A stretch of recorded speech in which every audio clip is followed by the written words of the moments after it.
It's Iraq, 1979. The newly appointed president has summoned all his party colleagues to a meeting at a local theater in Baghdad.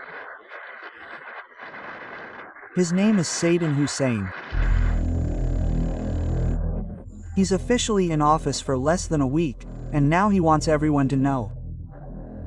Iraq is his. He's Julio, and the temperature outside is over 40 degrees.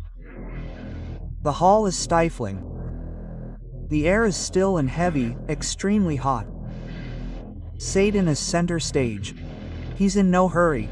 He arranges papers. He leafs through notes. He observes the audience. A few seconds before Saddam takes the stage, one of his men announces in a firm voice to everyone that a terrible plot against the president, against Iraq, has been uncovered. He stared into the crowd and said that a group of high-ranking members of the Ba'ath party conspired to remove Saddam Hussein from power, concluding by saying, "The culprits are in this room right now." The crowd froze in silence. Men swallowed hard. No one knew what would come next. The president was in complete control.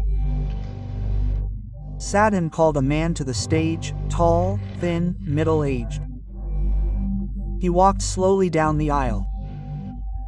"I am Abdul Hussein, a member of the Revolutionary Command Council, a man of considerable influence, but weeks earlier, I dared to oppose Saddam at a meeting. A fatal mistake." He took the stage, adjusted the microphone, and then slowly, with a trembling voice, began to confess.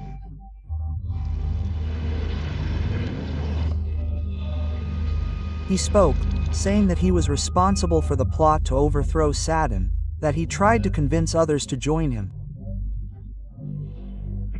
Meanwhile, Saddam sat down nearby, at a long table lined with microphones, and lit a Cuban cigar. "I was responsible for the plot against the new president. I am the man who tried to convince others to, if they would join me against Saddam. But nothing Mahu says is true." He was brutally tortured, told that if he didn't come on stage to confess, his wife and daughter would be raped in front of him. He had no choice. Right now, he's lying to save his family. And in the process, he's given the names of colleagues who had nothing to do with the conspiracy to overthrow the regime.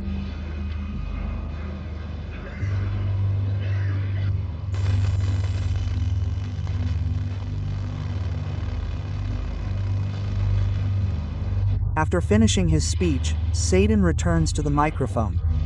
He's in no hurry. He lights another cigar.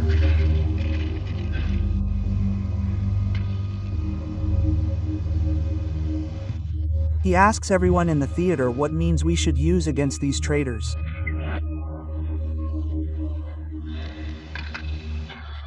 And he himself answers, "There is no other way but the sword." The terrified party members begin to applaud desperately. A forced, tense applause. What else could they do?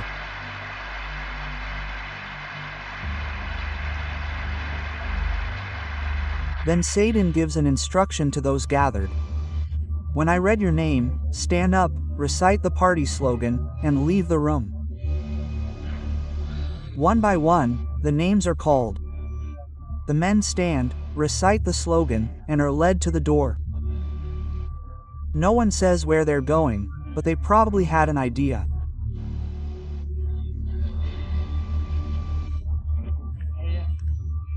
Most people, though reluctant, obey the orders, hear their name, stand up in a panic, recite the slogan, and walk out of the theater with tense steps.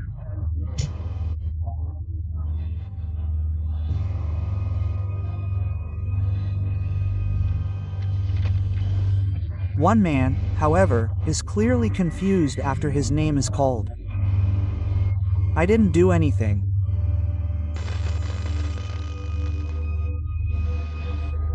Saddam doesn't even bother to look at him, just repeats coldly, "When I have read your name, you must stand up, recite the party slogan, and leave the room. Saddam continues until he has called 68 names. He smiles and thanks those who remained in the hall for their loyalty. The audience bursts into nervous applause. Some give a standing ovation, and others cry with relief. Saddam is satisfied. He sheds a tear and wipes his eyes.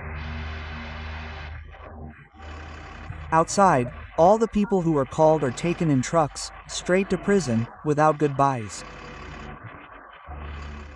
In the following days, 68 trials take place. 22 men, including 5 from the Revolutionary Command Council, are sentenced to death. Saddam personally chooses the executioners to carry out the tasks of carrying out the executions. These are men from the BAF party itself, old comrades, now forced to execute their friends.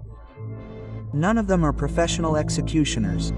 They are taken to the building where, according to Saddam, the conspiracy was planned. The condemned are dragged into the building's courtyard and forced to kneel while blindfolded. Then, each of the executioners is given a weapon and a designated target. They are minutes away from killing fellow party members. Outside, thousands of Iraqis participate in a demonstration organized by Saddam, carrying signs, flags, and chanting support for the president and condemning the prisoners. He ensured that a demonstration be held at the same time as the executions so everyone knows what will happen to those who disobey or try to defy him. And most importantly, to show the executioners themselves the weight of forced loyalty. Then, one by one, Saddam's former friends and party comrades are shot.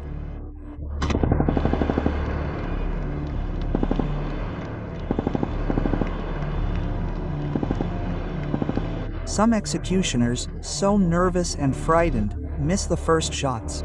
They need to fire more times. The courtyard floor is covered in blood. It's horrific. But Adam is satisfied. Probably the first thing that crossed his mind was what an excellent start to my presidential career. So, the first official order from the newly appointed president of Iraq was carried out. I'm Mauricio Brame, and if this video resonated with you, please leave a like. That's how you help me continue bringing you more remarkable stories like this. See you in the next video.